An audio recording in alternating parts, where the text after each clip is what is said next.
గాంధీ భవన్లో ప్రస్తుతం ఎంపీ చామల కిరణ్ కుమార్ రెడ్డి మాట్లాడుతున్నారు. లైవ్ చూద్దాం. 10 సంవత్సరాల పాలనపై మేము, మా సంవత్సర పాలనపై వాళ్ళు, మధ్యన బీజేపీ నాయకులు, రాజకీయాలు ఎన్నికల తర్వాత ఎన్నికల సమయంలో ఏదైతే రాజకీయాలు చేస్తున్నారో, ఏదైతే రాజకీయ విమర్శలు చేసుకుంటామో, గత సంవత్సరాల పాలనలో ప్రభుత్వం వచ్చిన తర్వాత కూడా తెలంగాణ ప్రభుత్వం ఏదైతే ఒక్కరోజు కూడా సెలవు తీసుకోకుండా పనిచేస్తున్నటువంటి కాంగ్రెస్ ముఖ్యమంత్రి అయినా, కాంగ్రెస్ మంత్రుల మీదనైనా బురద జల్లే ప్రయత్నం చేస్తున్నటువంటి బీఆర్ఎస్, అలాగే వాళ్ళకప్పుడప్పుడు వంత పాడుతూ వస్తున్నటువంటి బీజేపీలు. ఈరోజు నేను ఆ అంశాల మీదకి బోదలుచుకోలేదు. నిన్నటిదాకా ఈరోజు పొద్దున కూడా కొన్ని ప్రెస్ మీట్లు జరుగుంటాయి, వాళ్ళు కూడా విమర్శిస్తారు. నిన్న కూడా నల్గొండకి వెళ్ళిపోయి నల్గొండలో కూడా ఏదో కేటీఆర్ గారు ప్రయత్నం చేసిర్రు, ఇప్పుడున్న ప్రభుత్వంపై బురద జల్లే ప్రయత్నం చేసిర్రు, రైతులకు ఏదో మెసేజ్ ఇద్దామని పోయారు. కానీ రైతులు ఎవరు అక్కడ పట్టించుకున్నటువంటి పరిస్థితి లేదు. ముఖ్యంగా నేను ఒక పార్లమెంట్ సభ్యునిగా ఈరోజు ఈ ప్రెస్ మీట్ పెట్టడానికి కారణం బడ్జెట్ సమావేశాలు. ఎల్లుండి 31వ తారీఖు నాడు పార్లమెంట్ సమావేశాలు స్టార్ట్ అవుతున్నాయి. ప్రెసిడెన్షియల్ అడ్రస్ ఉంటుంది 31కి. 1వ తారీఖు నాడు బడ్జెట్ ఏదైతే ప్రవేశపెట్టబోతుర్రో ముందే చర్చ చేసుకోవాలని ముందే మా తోటి మిత్రులు, మేము 8 మంది లోక్సభ ఎంపీలము కాంగ్రెస్ నుంచి తెలంగాణ ప్రజలు గెలిపించిర్రు, 8 మంది బీజేపీ ఎంపీలను కూడా తెలంగాణ వారు గెలిపించిర్రు. నేను ముఖ్యమైన నాయకులు, అందులో బండి సంజయ్ గారైనా, కిషన్ రెడ్డి గారైనా, లక్ష్మణ్ గారైనా ఈ మధ్యకాలంలో లాస్ట్ వారం రోజులలో వార్తలలో వాడిగా చర్చ జరిగింది, మీరు చూసిర్రు.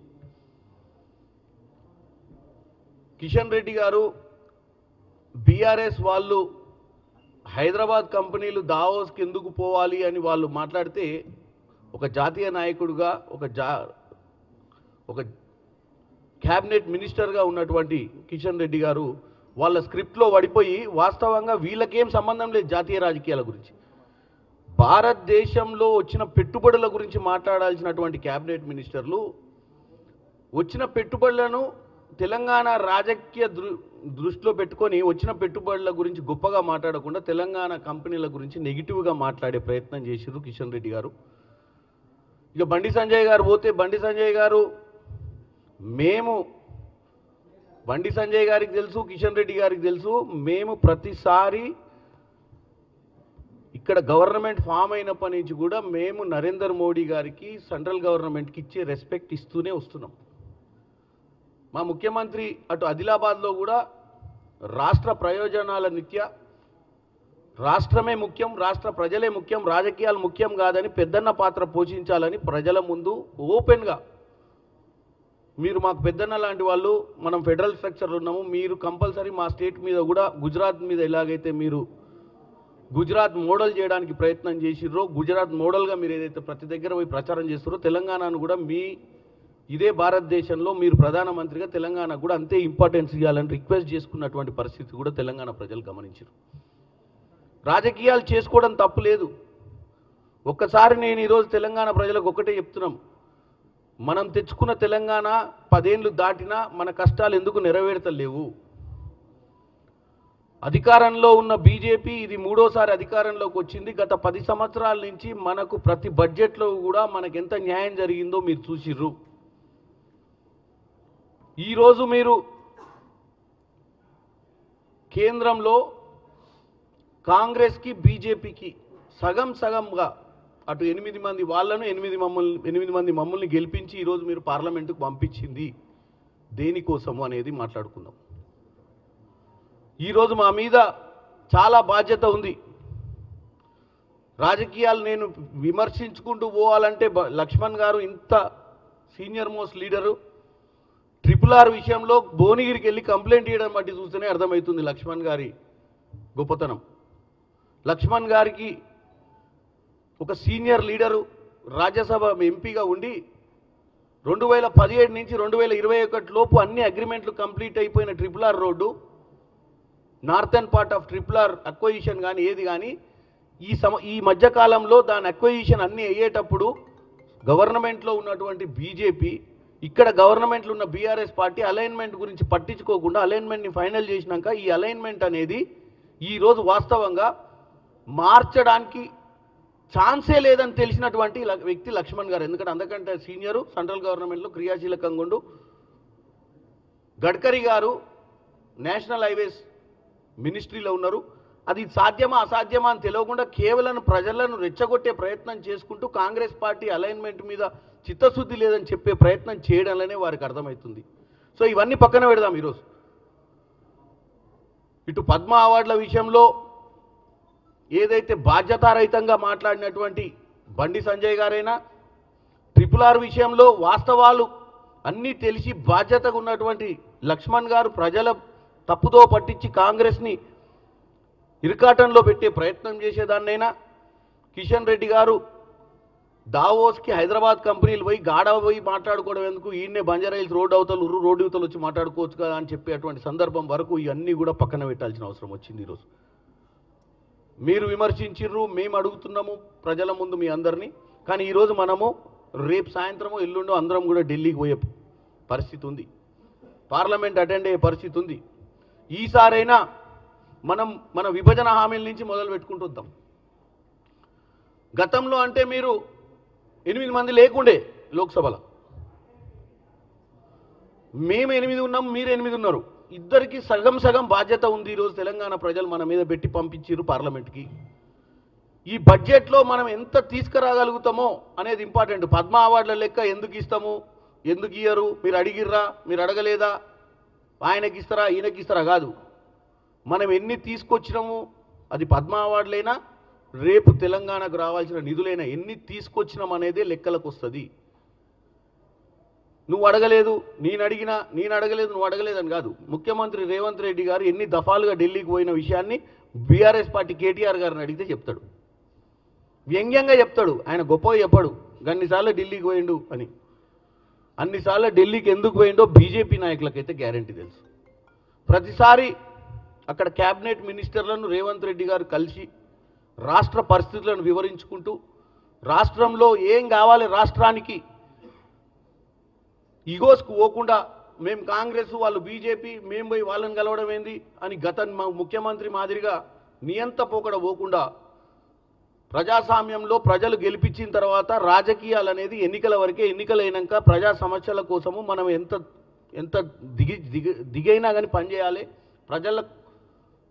ప్రజలకు మనం అకౌంటబుల్ అని చెప్పి మా ముఖ్యమంత్రి రేవంత్ రెడ్డి గారు ఎన్నో వేదికల మీద ఈ విషయాన్ని తెలియజేసిర్రు. ఈరోజు 8 మంది బీజేపీ ఎంపీలకు 8 మంది కాంగ్రెస్ ఎంపీలు ఈరోజు రానున్న నెల అంటే ఇప్పుడు 12 రోజులు 13 రోజులు ఈ సమావేశాలు నడుస్తాయి. తర్వాత మళ్ళీ మార్చిలో మొదలై ఏప్రిల్ కల్లా మన బడ్జెట్ అనేది క్లారిటీ తోటి రాబోతుంది. కాబట్టి ఈ సమయంలో మనం మాట్లాడాల్సిన అవసరం ఉంది. మనం అందరం కలిసి కూర్చున్నా తప్పులేదు. మనం అందరం కూర్చొని స్టేట్ గవర్నమెంట్లో ఉన్నటువంటి ప్రిన్సిపల్ సెక్రటరీలను, ఇక్కడ ఉన్నటువంటి చీఫ్ సెక్రటరీ గారిని అందరినీ సంప్రదించి మనకి ఏం అవసరం మన రాష్ట్రానికి అనేది బీజేపీ వాళ్ళు కూడా ఈరోజు కలెక్టివ్గా కాంగ్రెస్ పార్టీ ఇక్కడ అధికారంలో ఉందనేది మర్చిపోయి మన రాష్ట్రానికి ఏం చేస్తే బాగుంటుందన్న ఒక ఆలోచనతో ఢిల్లీకి పోయి పనిచేయాల్సిన అవసరం ఉందని తెలియజేస్తున్నా. పాలమూరు రంగారెడ్డి లిఫ్ట్ ఇరిగేషన్ని జాతీయ హోదా కోసం నుంచి మొదలు పెడితే, విభజన హామీలో ఐఐఎం ఆంధ్రప్రదేశ్కి ఆల్రెడీ వచ్చింది, మనకు రాలేదు. బయ్యారం స్టీల్ ప్లాంటు, ఈరోజు చిన్న చిన్న విషయాలు, ఐపీఎస్ క్యాడర్ రివ్యూ కూడా 2021 నుంచి పెండింగ్ ఉంది మనకు. ఇట్లా అంశాలు చాలా ఉన్నాయి. ఈ అంశాలన్నీ కూడా మీ దృష్టిలో ఉన్నాయి, మా దృష్టిలో ఉన్నాయి. మీరు ఇంకా అధికారంలో మొన్ననే నేను మా ఎంపీలు మా ముఖ్యమంత్రి గారితో వెళ్ళి ఈ విషయాలను రాష్ట్రం నుంచి క్యాబినెట్ మినిస్టర్గా ఉన్నటువంటి కిషన్ రెడ్డి గారి ఇంటి దగ్గర చర్చ కూడా చేసినాం అన్ని అంశాల మీద. ఆ లెటర్ కూడా మీకు మేము రిలీజ్ చేయడం జరిగింది గతంలో. ఇప్పుడు ముఖ్యంగా ఈ బడ్జెట్లో మన రాష్ట్రానికి మీ అందరికీ తెలుసు, హైదరాబాద్కి RRR అనేది ఒక లైఫ్ లైన్. హైదరాబాద్ RRRకి సంబంధించి 34,367 కోట్లు అందాదా మనకు ఖర్చు వస్తుందని గడ్కరీ గారిని కలవడం జరిగింది. గత ప్రభుత్వంలో నార్థన్ పార్ట్ అక్వైజిషన్ అయిపోయింది. సదర్న్ పార్ట్ అక్వైజిషన్ కోసం కూడా మనం వీలైనంత మటుకు ఈ 350 కిలోమీటర్ల ఈ రింగ్ రోడ్ RRR వల్ల తెలంగాణ రాష్ట్రానికి ఇది ఒక life line. Total Telangana 50% urbanization అవ్వడానికి ఈ యొక్క రీజనల్ రింగ్ రోడ్డు చాలా ఇంపార్టెంట్. దీని మీద మనము డెఫినెట్గా చర్చ చేయాల్సిన అవసరం ఉంది.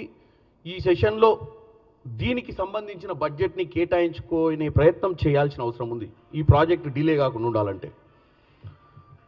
అలాగే ఈ రీజనల్ రింగ్ రోడ్తో పాటు ఏవైతే రేడియల్ రోడ్స్ అంటే ఇంటర్నల్గా మనం టౌన్షిప్స్ బిల్డప్ చేసుకోవడానికైనా ఇప్పుడున్నటువంటి ORRకి RRRకి మధ్యన ఈ రేడియల్ రోడ్స్ కోసం కూడా మనం ప్రపోజల్స్ ఇవ్వడం జరిగింది.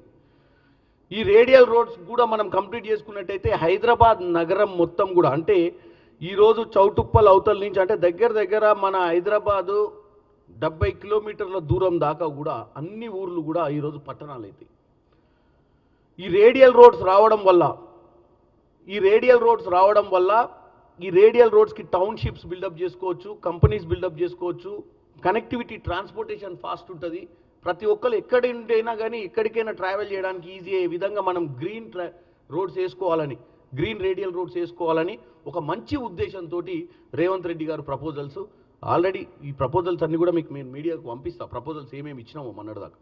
ఈరోజు ఇవన్నీ ఎందుకు చర్చ చేసుకుంటున్నాం అంటే మరొకసారి మనము రివ్యూ చేసుకుంటున్నాం. అంటే బాధ్యత అనేది తెలంగాణ ప్రజలకు మా ఎంపీల మీద ఉన్న బాధ్యతను గుర్తు చేసే ప్రయత్నం చేస్తున్నా. ఇటు బీజేపీ అయినా మేమైనా అందరం కలిసి పనిచేయాల్సిన అవసరం ఉంది. 45,000 కోట్ల రూపాయలు మనం దాని మీద ఖర్చు పెట్టాల్సిన అవసరం ఉంది. ఇకపోతే మీ అందరికీ తెలుసు మెట్రో రైల్ ఫేజ్ 2. ఈ మెట్రో రైల్ ఫేజ్ 2 ప్రాజెక్టు హైదరాబాద్కి 50% JV project government of India, government of Telangana కలిసి చేసుకున్నటువంటిది. దీనికి నాగోల్ నుంచి రాజీవ్ గాంధీ అంతర్రాష్ట్రీయ ఎయిర్పోర్ట్ వరకు 36 కిలోమీటర్లకు 11,226 కోట్లు. తర్వాత రాయదుర్గం నుంచి కోకాపేట నియోపోలిస్ అంటే ఇప్పుడు కొత్తగా ఎక్కడైతే CBIT దగ్గర బిల్డ్ చేస్తున్నటువంటి అక్కడ దాకా కూడా ట్రాన్స్పోర్ట్ కనెక్షన్ బిల్డప్ చేయాలని అది 11.6 కిలోమీటర్స్, దానికి 4,318. MGBS ఇక్కడ మహాత్మా గాంధీ బస్ స్టాండ్ నుంచి చంద్రాయనగుట్ట వరకు 7.5 కిలోమీటర్స్కి 2,741 కోట్లు. మియాపూర్ నుంచి పటాన్ చెరువు వరకు 13.4 కిలోమీటర్లు 4,107 కోట్లు. ఎల్బీ నగర్ నుంచి అయత్ నగర్ 7.1 కిలోమీటర్స్కి 1,877 కోట్లు. అంటే ఈ ప్రపోజల్స్ని మనం ఎందుకు ఈసారి మనం పార్లమెంట్లో ఇవన్నీ కూడా అప్రూవ్ చేయించుకోవాలి. ఎందుకంటే ఈ బడ్జెట్ అనేది మళ్ళీ చాలా రోజుల తర్వాత వచ్చేది. ఈ బడ్జెట్ ముందే మనము కిషన్ రెడ్డి గారికి లెటర్ ఆల్రెడీ ఇచ్చినాము. ఈ మెట్రో రైలు, ఈ RRR, ఈ రేడియల్ రోడ్స్ తోటి హైదరాబాద్ నగరం వాస్తవంగా ఒక గ్లోబల్ సిటీ అయ్యే అవకాశం ఉంది. ఈ గ్లోబల్ సిటీ చేసుకోవాల్సినటువంటి అవసరం, ఎందుకంటే ఇది ఓన్లీ హైదరాబాద్ డెవలప్మెంట్కే కాదు, ప్రతి ఊరు ఇటు పోతే కరీంనగర్ నుంచి అయినా, ఇటు పోతే మెదక్ పైన ఉన్నటువంటి సంగారెడ్డి జైరాబాద్ నుంచి అయినా, ఇటు పోతే మహబూబ్ నగర్ ఆలంపూర్ దాకా కూడా ఈ రింగ్ రోడ్ డెవలప్ చేసుకున్నప్పుడు అందరికీ హైదరాబాద్ దగ్గర అయిపోతుంది. 60-70 కిలోమీటర్స్ డయామీటర్లో అందరూ కూడా హైదరాబాద్కి రీచ్ అయినట్టే. మనం ఎప్పుడైతే RRR రీచ్ అవుతామో RRR నుంచి హైదరాబాద్ సెంటర్కి దగ్గర 40-50 కిలోమీటర్లు ఉన్నా మనకు రింగ్ రోడ్ కనపడంగానే మనకు హైదరాబాద్ వచ్చిన ఫీలింగ్ వస్తుంది. రేపు RRR కూడా మనం డెవలప్ చేసుకున్నట్టయితే చౌటుప్పల్ బయట నుంచి రాయగిరి అంటే దగ్గర భువనగిరి దాటి ఆలేరు దగ్గర ఉన్నటువంటి రాయగిరి దగ్గర రింగ్ రోడ్ ఉంటే జనగాం నుంచి కానీ వరంగల్ నుంచి వచ్చే వాళ్ళకు కూడా 60-70 కిలోమీటర్స్కి వచ్చేసరికి హైదరాబాద్ వచ్చిన ఫీలింగ్ వస్తుంది. ప్లస్ ఈ మధ్యన మనం రియల్ ఎస్టేట్ని ఇండస్ట్రియలైజేషన్ చేసుకున్నట్టయితే ఈ మనకు వచ్చేటువంటి ఫ్యూచర్ సిటీని కూడా డెవలప్ చేసుకున్నట్టయితే మనం ఎంప్లాయ్మెంట్ని ఇప్పుడు దావోస్కి పోయి వచ్చిన కంపెనీలు కూడా ఎందుకు మనం గొప్పగా చెప్పుకుంటున్నాం ఈరోజు అంటే ఇవన్నీ కనుక హైదరాబాద్కి వచ్చి ఈ ఇన్ఫ్రాస్ట్రక్చర్ని డెవలప్ చేసుకుంటేనే ఈ దావోస్లో సైన్ చేసిన కంపెనీస్ మన దగ్గరికి రావడానికి ఇష్టపడతాయి. మన దగ్గర ఈరోజు చదువుకున్న వాళ్ళు తక్కువ లేరు, ఇంజనీర్లు మస్తు మంది ఉన్నారు, ఉద్యోగాలు లేవు. దానికోసమే స్కిల్ డెవలప్మెంట్ కూడా పెట్టిరు. ఎందుకంటే చదువుకున్న వారికి ఉద్యోగాలు ఇవ్వాలంటే ఆ మధ్యన గ్యాప్లో చదువుకు ఉద్యోగానికి చాలా వ్యత్యాసం ఉంటుంది. ఉద్యోగం రావాలి, కంపల్సరీ స్కిల్ డెవలప్మెంట్ చేసుకోవాలి. స్కిల్ డెవలప్మెంట్ చేసుకుంటే ఆ కంపెనీ వాళ్ళకి మళ్ళీ మిమ్మల్ని ట్రైన్ చేయకుండా వాళ్ళకి ఇమీడియట్గా మీరు పని చేయడానికి అందుబాటులోకి వస్తారు. వాళ్ళ కంపెనీలు కూడా రావడానికి ముందుకు వస్తే మన దగ్గర స్కిల్ యూనివర్సిటీ ఉంటాయని రేవంత్ రెడ్డి గారు స్కిల్ యూనివర్సిటీ మీద ఎక్కువ కాన్సన్ట్రేట్ చేస్తారు. కాబట్టి ఈరోజు మన చేతుల్లోనే ఉంది మన భవిష్యత్తు. రోజు విమర్శలు చేసుకోవడం తప్పులేదు, రాజకీయంగా విమర్శలు చేయండి, తప్పు. మేమేమైనా తప్పు చేస్తే అటు బీజేపీ వాళ్ళైనా బీఆర్ఎస్ వాళ్ళైనా మమ్మల్ని ఏలెత్తి చూపేయడానికి అపోజిషన్ పార్టీలు ఉంటాయి. మేమేమి బీఆర్ఎస్ లెక్క అపోజిషనే ఉండొద్దు, మేము కాళేశ్వరం కట్టినా ఎవరు అడగొద్దు. మీరు ఒక్కసారి ఆలోచించండి, 10 ఏళ్ళు పరిపాలనలో ఏ రోజన్నా కాంగ్రెస్ పార్టీ పొద్దున మధ్యాహ్నం 3 పూటలు ప్రెస్ మీట్ పెట్టి రోజు దుబ్బిందా చెప్పండి? బీఆర్ఎస్ను డెవలప్మెంట్ చేస్తున్న నమ్మకంతో మేము ఎప్పుడన్నా మిస్టేక్స్ అయినప్పుడే బయటకు వచ్చేటోళ్ళం. వీళ్ళ మాదిరిగా పొద్దున సాయంత్రం మధ్యాహ్నం 3 ప్రెస్ మీట్లు 4 ట్వీట్లు పెట్టి తెలంగాణ ప్రజల్ని కన్ఫ్యూజ్ చేసి అసలు అంటే మనకు అందని భోజనం ఎవరు తినొద్దు అనే ఒక అది ఎట్లా అదొక సైకాలజీ ఉంటుంది చూసిరా. ఆ సైకాలజీ బీఆర్ఎస్ పార్టీ నాయకుడు కేటీఆర్ గారిని ముఖ్యంగా చూస్తే కంపేర్ చేస్తే కేటీఆర్ అనే వ్యక్తికి అసలు డైజెస్టే కావట్లేదు.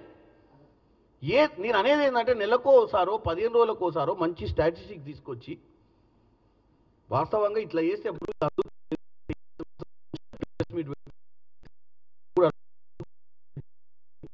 ఇక రాదని ఇక